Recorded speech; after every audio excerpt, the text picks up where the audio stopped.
Nathan Rothschild was famous for helping the British government finance the war against Napoleon.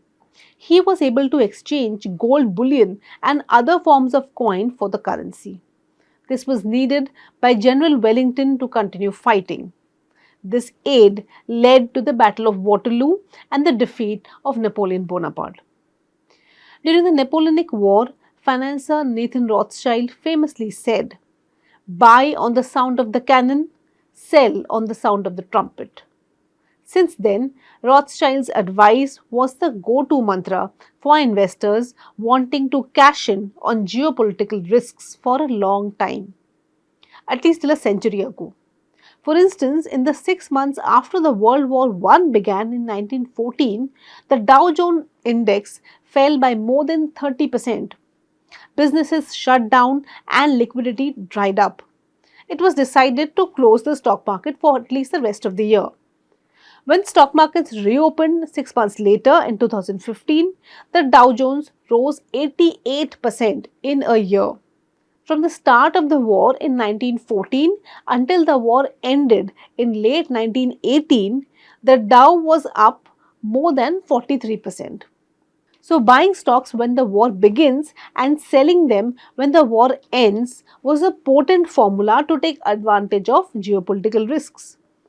The story repeated itself during World War II. From the start of World War II in 1939 until it ended in 1945, the Dow was up more than 50% despite heavy losses in the interim during the bombing of the Pearl Harbor. Much of the positive outcome post the wars can be attributed to investors coming back to a long-term belief in the human capabilities to overcome adversaries. Moreover, the wartime efforts translated into a stimulus for the economies. Innovations during war, like the internet as we know it today, go a long way in making civilian lives better. Over the last few years, the global geopolitical situation was quite tense. Israel had bombed Gaza, Lebanon, Iran, and even Syria. Russia and Ukraine have been bombing each other for 3 years. And there are scores of sub-regional conflicts underway in Africa and South America. In 2025, we pray that the global geopolitical situation gets better. But as investors, there's enough to keep a watch on, especially on India's preparedness with respect to its defense supplies and ability to indigenously manufacture high-tech defense armaments. For although India is currently not directly involved in any cross-border skirmishes, such risks are always around the corner. Few would know with certainty when and how would the Chinese premier execute his ambition of annexing Taiwan, and how would it hurt financial markets when it happens. It is as uncertain as the weather. Historically, India relied heavily on foreign countries for its defense needs. About 65 to 70% of defense equipment were imported until 2018. However, this landscape has dramatically shifted with about 65% of defense equipment now manufactured within India. This transformation reflects the company's commitment to self-reliance. Moreover, the strength of India's defense industrial base, which comprises of 16 defense PSUs, several private sector conglomerates like the Tatas and the L&T, over 430 licensed companies and approximately 16,000 MSMEs, has become robust. In 2024, 21% of India's defense production came from the private sector, and this share is set to go up.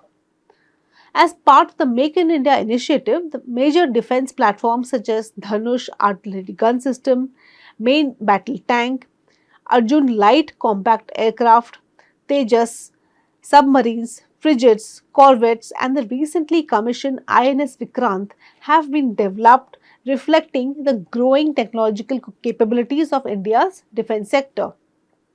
Consequently, the annual defense production is expected to cross the target of 1.75 trillion by the end of fiscal 2025. The aspiration is to achieve rupees 3 trillion worth of defense production by 2029. This would solidify India's position as a global defense manufacturing hub. India's defense exports have reached an all-time high, surging from rupees 6.8 billion in financial year 2014 to rupees 210 billion in financial year 2024.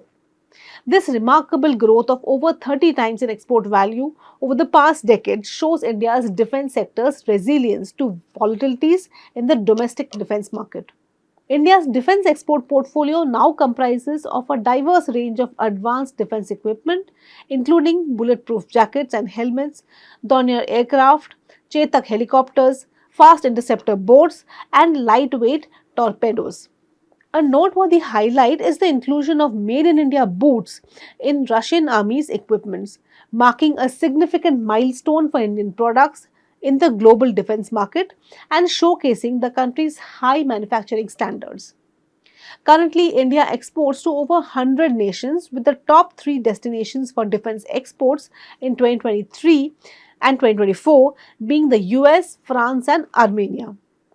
With strategic policies in place, a growing emphasis on indigenization, and a vibrant defense industrial base, India is poised to not only meet its own security needs but also emerge as a key player in the global arms market. The ambitious targets set for future production and exports signify a strong resolve to reinforce the country's position as a reliable defense partner worldwide. As India continues to innovate and collaborate across sectors, it is well on its way to solidifying its status as a formidable force in both global defense manufacturing and exports. As India strengthens its strategic position amid the evolving global security dynamics, the country's defense sector stands at a pivotal moment in 2025. The Defense Ministry recently declared that 2025 will be the year of reforms for Indian government. This means that there could be massive changes in the sector, ensuring better availability of raw material, growth in order books, more private participation, etc. Notwithstanding the growth in budget for defense spending in Union Budget 2025, the focus on military modernization and indigenous defense manufacturing has never been stronger.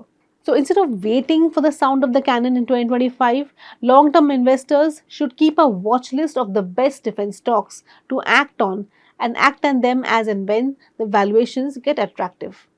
Hope you like this video. Thanks for watching.